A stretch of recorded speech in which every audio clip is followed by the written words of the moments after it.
तो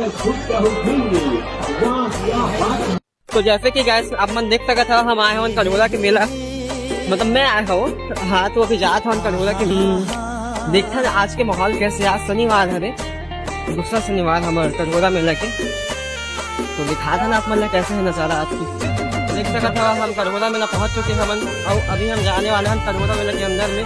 तब मैं आपको दिखाता हूँ कटघोरा मेला के अंदर के दृश्य कैसे आवे पहला फॉलो करके रखिए संगवारी में।